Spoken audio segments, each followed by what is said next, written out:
àwọn ọmọ kekeke náà mà tún ti bẹ̀rẹ̀ iṣẹ́ ajínigbé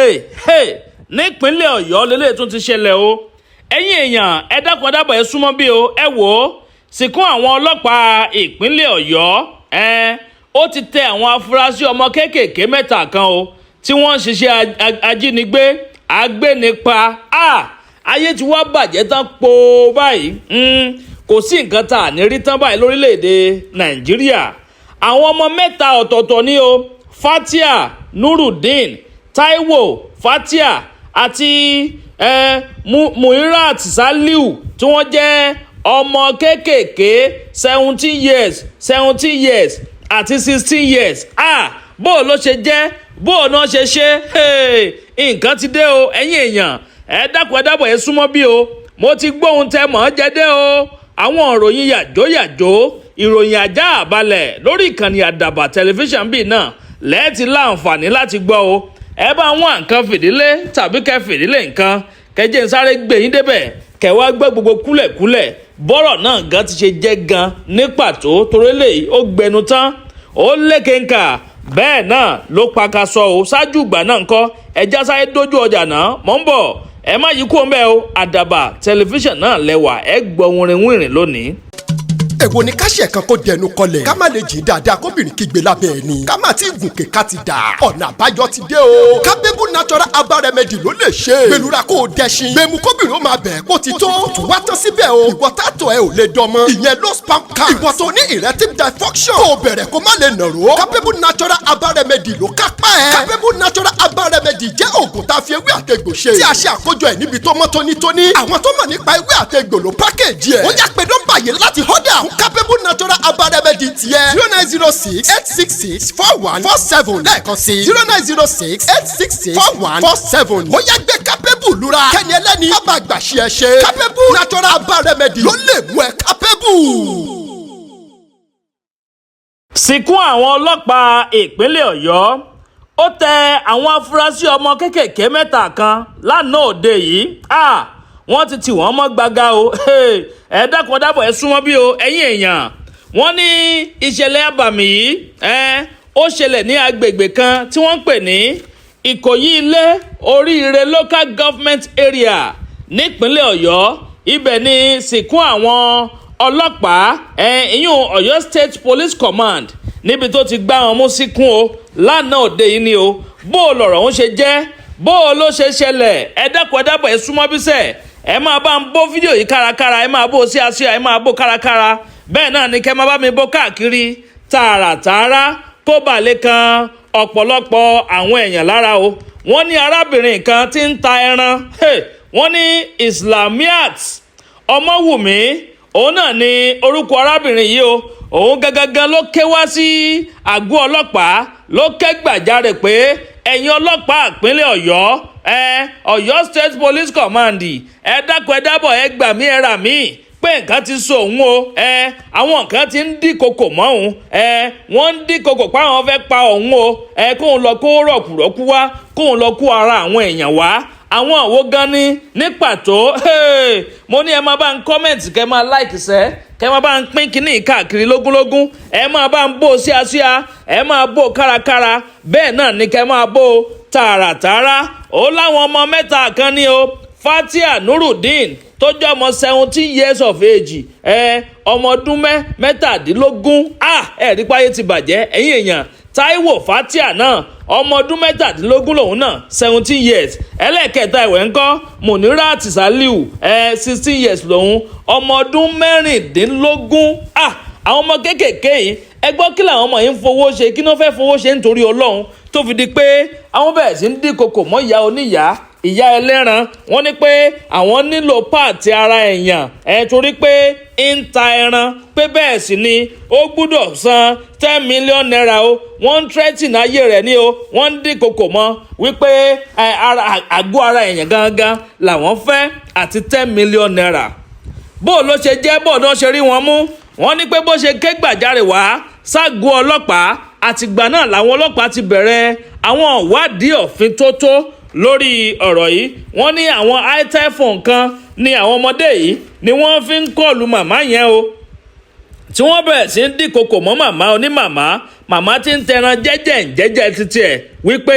kó lọ́ọ́ máa bá wọn wá ara èèyàn wá àti 10 million naira kó tó di pé àwọn ọlọ́pàá wọ́n bẹ̀rẹ̀ iṣẹ́ wọn ní pẹ̀rẹ̀wù. ẹ wò ó Sikun àwọn ọlọ́pàá gbá àwọn ọmọ mẹ́ta yìí mú o bóun náà ṣe trace wọn wọ́n ń track wọn ní o kó tó di pé wọ́n padà rí wọn mú ìgbà tí wọ́n rí wọn mú ńkọ́ kí ni wọ́n sọ ipò ṣẹlẹ̀ torí wọ́n bẹ̀rẹ̀ sí interrogate wọn táwọn ọmọ yẹn bẹ̀rẹ̀ sí ní jábọ́ tí wọ́n ń rébọ́ sọ́wọ́ àwọn ọlọ́pàá yìí kí làwọn ọ̀rọ̀ tí ń jábọ́ tí ń rébọ́ lẹ́nu àwọn ọmọ yìí gbogbo ẹ̀ pátápátá lẹ́ ó láǹfààní láti gbọ́ o ẹ̀yin èèyàn mi nínú fọ́nrán eléyìí tí mo mú wáyé kó tó di pé mo sọ yún ẹ̀jẹ̀ sáré jójú ọjà náà mò ń bọ̀ o ẹ ti mọ̀ pé polówó ọjà báyìí òun náà ni àgúnmu òwò ẹ̀yin tó bá fẹ́ polówó ọjà yín ẹ kàn sí wa lórí WhatsApp line tí ń bẹ ní agbọn òkè wa yẹn lókè profile wa yẹn kẹ bá wa sọ̀rọ̀ lórí WhatsApp mò ń bọ̀ dáhùn ẹ má ti kú ọ̀nbẹ màá gbé yín débẹ̀. ìwọ sátidé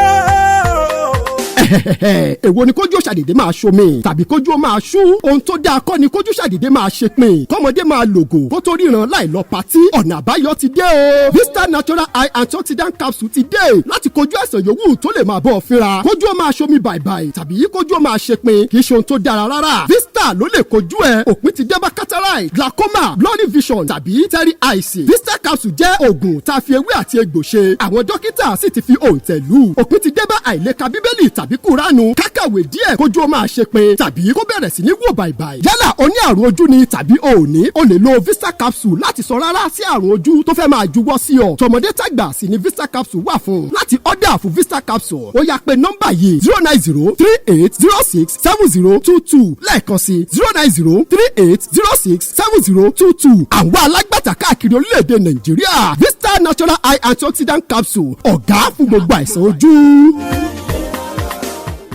àwọn ọmọ mẹ́tẹ̀ẹ̀ta yẹn jábọ́ wọn ré bọ́ sáwọn ọlọ́pàá lọ́wọ́ o